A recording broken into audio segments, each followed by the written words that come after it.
Então nós podemos auxiliar uma pessoa, ouvir ela na hora que ela tem algum problema pessoal e que tem a necessidade de ser ouvido, e vamos agir com caridade com qualquer pessoa.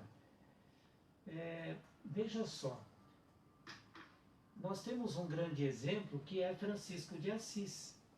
Francisco de Assis escolheu propagar os ensinamentos de Jesus quando ele ouviu a voz de Jesus dizendo: Francisco, reconstrói a minha igreja.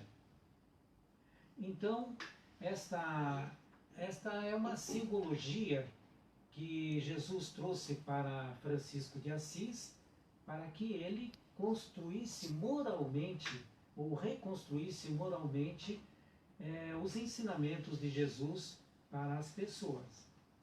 E ele sustentou, enquanto pôde, com todo o amor do seu coração, sustentando todos os exemplos de Jesus. Neste caso, então, Francisco de Assis teve ouvidos de ouvir. E nós, dentro do nosso âmbito familiar, no nosso ambiente de trabalho, também podemos ouvir, né, os ensinamentos de Jesus, agindo com os nossos irmãos com caridade, com benevolência. Nós precisamos ser mais condescendentes com os nossos irmãos, para que assim nós possamos cumprir com o nosso dever, com a nossa responsabilidade. Um exemplo de cumprimento do nosso dever é o caso de sermos pais. No papel de pai da nossa família, nós temos o dever de orientar os nossos filhos segundo os ensinamentos de Jesus. Então vamos educá-los segundo os ensinamentos da moral cristã, que é a moral mais elevada que nós conhecemos, como nós já dissemos aqui. Mas educar religiosamente não significa só levar o nosso filho para frequentar o culto religioso, para participar do aprendizado do Evangelho.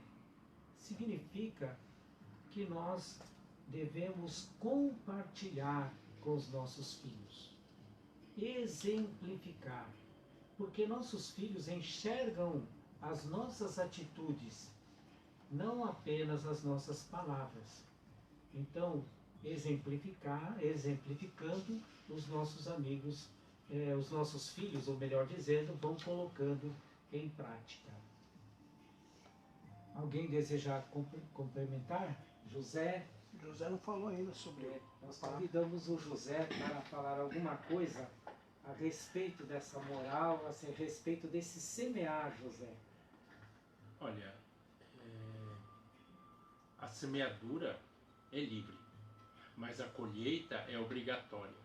Então, se Jesus trouxe para nós, como todos falaram, dos ensinamentos de Jesus, dos seus ensinamentos, o que é? Por que nós ainda não conseguimos selecionar somente sementes boas para o nosso plantio? Porque, como eu disse, Jesus já trouxe para nós o receituário de como fazer essa seleção das melhores sementes. Quais são essas sementes? São as nossas atitudes, são os nossos pensamentos, é a nossa reforma, é a nossa transformação, é a nossa vivência no dia a dia, para que nós possamos ver o que é melhor para nós, no nosso comportamento, nas nossas atitudes, e isso em todos os ambientes onde nós estivermos. Porque muitas vezes, como falaram aqui também, a maioria das pessoas pegam a semente e vai jogando, nem olha para trás o que ele está semeando. Só que esquece que depois nós teremos que voltar para colher aquilo que nós plantarmos, né? E muitas vezes, como nós não selecionamos as boas sementes, quando nós voltarmos para colher. E muitas vezes as pessoas acreditam, na próxima encarnação, na próxima eu faço, na próxima eu vou melhorar. Mas não, muitas vezes nós vamos colher nesta mesmo, porque nós já estamos aqui já há várias reencarnações, há várias experiências, e agora não tem mais tempo de ficar voltando muitas vezes ainda para colher. Nós estamos colhendo aquilo que nós plantamos nessa encarnação mesmo, nessa existência mesmo. Olha, é só observar o nosso comportamento. E a maioria de nós, quando olhamos para trás e falamos assim, puxa, eu estou passando por tal dificuldade, façam uma reflexão sobre por que eu estou vivendo essa situação. Essa situação muitas vezes é uma colheita. E nós estamos colhendo e plantando ao mesmo tempo. Então, nós precisamos observar, como foi falado, a semente, muitas vezes nós não selecionamos, né? Como diz que a semente cai uma hora na pedra, outra hora no espinheiro, em todos os lugares, né? Que fruto que vai dar num lugar que não tem condições, né? E são as nossas atitudes. Muitas vezes nós ouvimos a boa palavra, achamos bonito, né? Isso serviu para mim. Não, isso serviu para o fulano, ciclano, bertano, né? Outras vezes, para mim isso não serve. Então, observemos o nosso comportamento. Se nós acreditamos que Jesus é o enviado de Deus para mostrar para nós um caminho que nos leva à felicidade que todos buscam, então observemos mais um pouco os seus ensinamentos e pratiquemos, porque não adianta só observar e achar que é para o outro, sempre é para nós.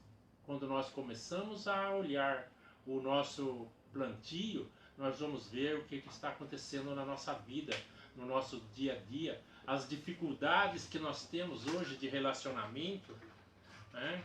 Porque esses relacionamentos são plantios que nós já fizemos e nós não soubemos cultivar. Como foi falado da família, dos filhos, será que como que eu estou educando o meu filho? Como que eu estou levando meu filho na escola? Eu participo, são coisinhas pequenas. Eu participo da reunião do meu filho na escola.